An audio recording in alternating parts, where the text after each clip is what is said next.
Hello guys, कैसे हैं आप सब। उम्मीद करती हूँ कि आप सब ठीक होंगे और खुदावंद के फजल से मैं भी ठीक हूँ। तो आज मैं आपके साथ शेयर करने वाली हूँ एक बहुत ही मज़ेदार सी कच्चे आम की चटनी।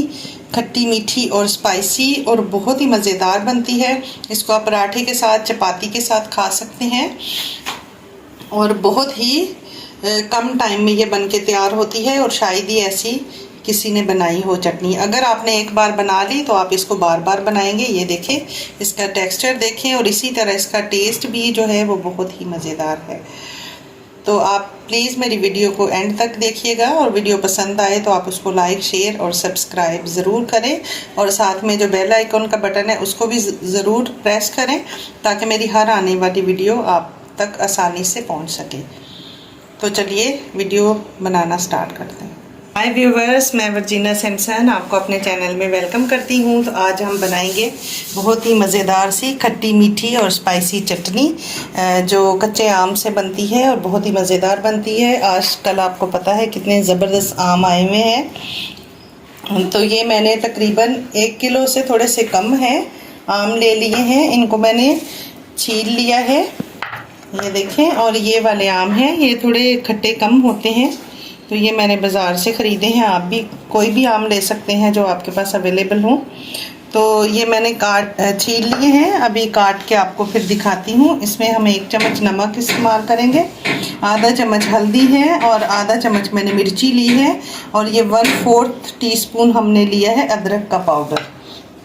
और ये कुछ अचारी मसाले हैं, खड़े मसाले हैं। इनको ये मैंने आधा चम्मच ज़ीरा लिया है, 1/4 टीस्पून अजवाइन ली है, 1/4 टीस्पून मैंने कलौंजी ली है और 1/2 टीस्पून मैंने मेथी ली है। इनको थोड़ा सा हम ड्राई रोस्ट करके फिर इसको हम पीस लेंगे।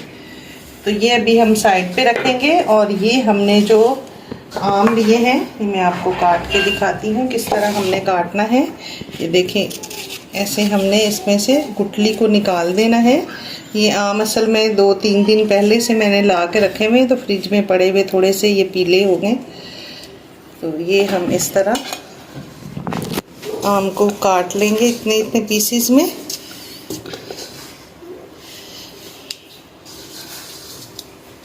गुठली अभी नहीं आई है इसमें, तो इसलिए आसानी से आप इसको काट सकते हैं।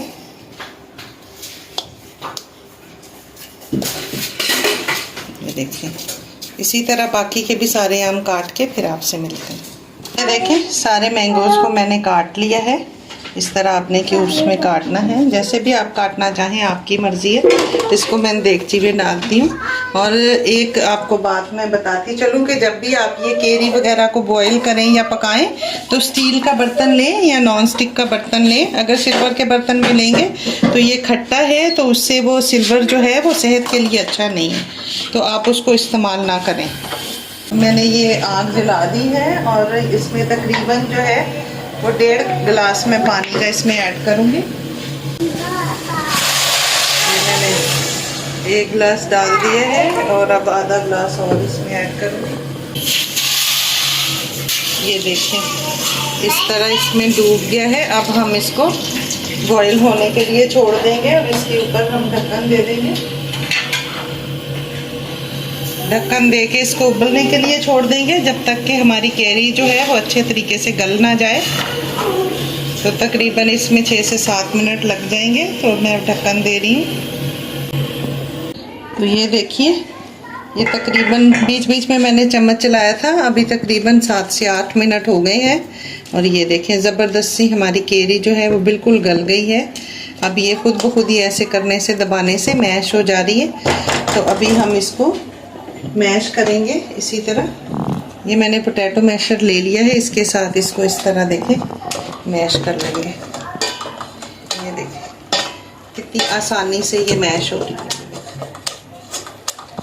हमें इसका पल्प चाहिए, तो इसी तरह हम इसको ये देखें पूरी मैश कर लेंगे। इतने आराम से मैश हो गई है, लेकिन हमें इसका प्योर जो पल्प होता है वो चाहिए। इसमें जो रेशे आ रही हैं, जैसे कि इसमें पक्की वाली गुठली नहीं हुई थी, अभी कच्ची वाली गुठली थी, तो वो ये इस तरह के वाइट वाइट जो रेशे आ रहे हैं, इसको हमने निकालना है इसमें से, क्योंकि हमारी चटनी जो है स्मूथ बिल्कुल बने। इस वजह से हम इसको अभी छन्नी में डाल के तो छान लेंगे। तो ये देखें इतनी ज़बरदस्त सी मैश हो गई। अभी हम इसको छानेंगे। फ्लेम मैंने बंद कर दिया है। ये हमने एक डिश ले ली है और साथ में हम एक ये छन्नी ले लेंगे। इस तरह की थोड़ी बड़ी छन्नी है, तो इसको हम इसके ऊपर रख के और इसमें डालेंगे और इसको अच्छे तरीके से हम छान लेंगे।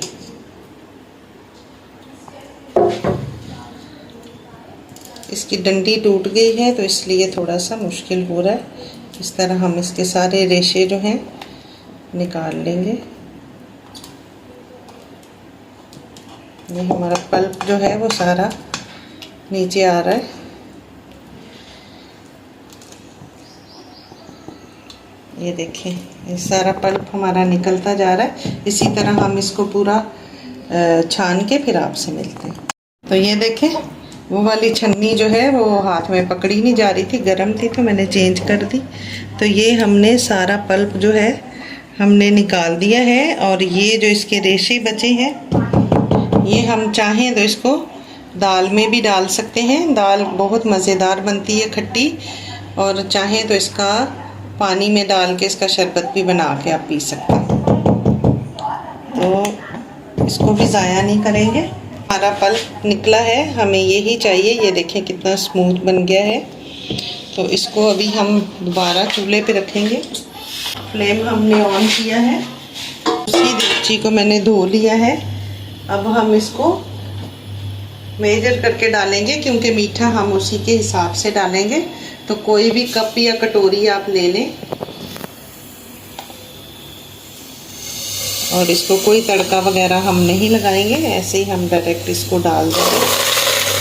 आग हमने बहुत स्लो रखनी है, स्लो आग पे हमने पकाना है। तकरीबन हमारे 2 कप हो गए हैं ये। तो अभी हम इसमें 1.5 कप तकरीबन हम चीनी इसको ऐड करेंगे।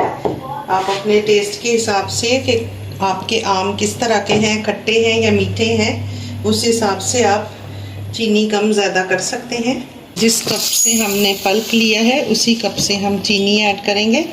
तो 1 कप मैंने डाला और ये आधा कप, तो 1.5 कप चीनी हमने इसमें ऐड की है। अब हम इसको हल्की आग पे पकने देंगे ताकि चीनी अच्छे तरीके से हमारी मेल्ट हो जाए। और जब चीनी मेल्ट होगी तो ये दोबारा से पतला हो जाएगा। ये देखें, इसको हमने और गाढ़ा करना है।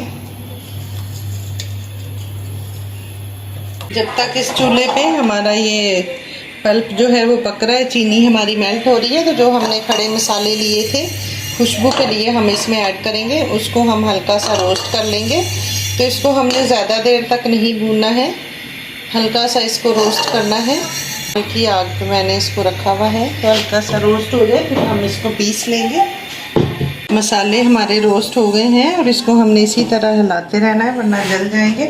और हम गरम गरम ही इसको हम पीस लेंगे। बड़ी अच्छी सी खुशबू आ गई है। तो ये मेरा ये टूटा हुआ है लेकिन काम फिर भी इसमें से चल रहा है। इसको हम इस तरह पीस लेंगे। देखें काफ़ी हद तक ये गाढ़ा हो चुका है। ये देखें अभी थोड़ा सा हम और इसको पकाएंगे। तकरीबन ये 3-4 मिनट हो गए इस तरह। और ये बहुत ज़्यादा बबल्स जिसके बन के उछल रहा था, तो मैंने इसके ऊपर ढक्कन ढक दिया था। और जब तक मैं मसाला भून रही थी तो ये सारा काम हो गया। अब इस मसाले को हमने ये पीसा है, इसको हम छान लेंगे, क्योंकि हमारी चटनी इतनी स्मूथ बनी है तो कोई भी चीज़ उसमें नज़र नहीं आनी चाहिए। तो ये देखें जो मोटा मोटा है इसको मैंने निकाल दिया है। अब हम चटनी में स्पाइसेस ऐड करेंगे। 1 चम्मच नमक, आधा चम्मच हल्दी, आधा चम्मच ही मैंने मिर्ची ली है, और ये 1/4 टीस्पून मैंने अदरक का पाउडर लिया है। इसकी बड़ी अच्छी सी खुशबू और फ्लेवर इसमें आ जाएगा। आप चाहें तो इलायची भी इसमें ऐड कर सकते हैं। देखें कितना ज़बरदस्त सा कलर हो गया है इसका। बहुत ही मज़ेदार चटनी लगती है। इसको पराठे के साथ आप खा सकते हैं, ब्रेड के साथ लगा के खा सकते हैं, इसको रोटी के साथ खा सकते हैं। बहुत ही मज़ेदार होती है। थोड़ी सी और हम इसको गाढ़ी होने तक पकाएंगे। ये देखें, और ठंडी होने के बाद तो ये और ज़्यादा गाढ़ी हो जाएगी। अगर आपको कोई भी चीज़ इसमें कम लगे, मिर्ची या नमक, तो आप उसमें ऐड कर सकते हैं। तो अभी ये जो खुशबूदार से मसाले हमने ड्राई रोस्ट किए थे, ये भी इसमें ऐड कर देंगे तो चटनी की और ज़्यादा शान बढ़ जाएगी। ये देखें कितना ही ज़बरदस्त ये मसाले, और डालते ही खुशबू ज़बरदस्त सी आ रही है। ये देखें, अगर चाहें तो आप इसमें ऑरेंज कलर वगैरह डाल सकते हैं ताकि इसका कलर थोड़ा और डार्क हो जाए, लेकिन मैं नहीं डालूँगी। हल्दी मैंने डाली थी इसीलिए कि इसका कलर थोड़ा चेंज हो जाए। ये उसी से ही बहुत ही प्यारा देखने में लग रहा है। ये देखें, तो कोई भी अभी इसमें कलर वगैरह डालने की ज़रूरत नहीं है। और अगर कश्मीरी मिर्च हो आपके पास, कश्मीरी मिर्ची का पाउडर हो, तो वो आप इसमें ऐड कर दें तो उससे भी कलर बहुत अच्छा सा आ जाता है। मेरे पास नहीं था। चटनी हमारी बनके बिल्कुल रेडी हो गई है। इसको मैंने 5 मिनट और ढक्कन दे के अच्छे तरीके से पका लिया था ताकि हमारी मिर्ची वगैरह जो हमने डाली है वो कच्ची ना रहे, पक जाए। अब हम फ्लेम को बंद करते हैं और इसको थोड़ा सा ठंडा होने देते हैं, फिर हम इसको सर्व करेंगे। देखें, बहुत ही ज़बरदस्त, बहुत ही डिलीशियस हमारी चटनी जो है बन के रेडी हो गई है। थोड़ा सा ठंडा होने देंगे 5 मिनट, फिर हम इसको सर्व करेंगे। देखें, ठंडी हो गई है। और ठंडी होने के बाद तो ये और ज़्यादा, ये देखें टेक्सचर देखें आप इसका, और खाने में तो इतनी लजीज है कि आप सोच भी नहीं सकते। बहुत ही मज़ेदार बन के तैयार हुई है और मेरे बच्चे तो अभी से खाने के लिए रेडी हैं। बहुत ही ज़बरदस्त सी हमारी चटनी बन के रेडी हो गई है। अगर आपको मेरी ये मज़ेदार सी रेसिपी पसंद आए तो आप इसको लाइक, शेयर और सब्सक्राइब करें। दुआओं में याद रखें। मिलते हैं अगली वीडियो में एक नई रेसिपी के साथ। खुदा हाफिज़। Thanks for watching.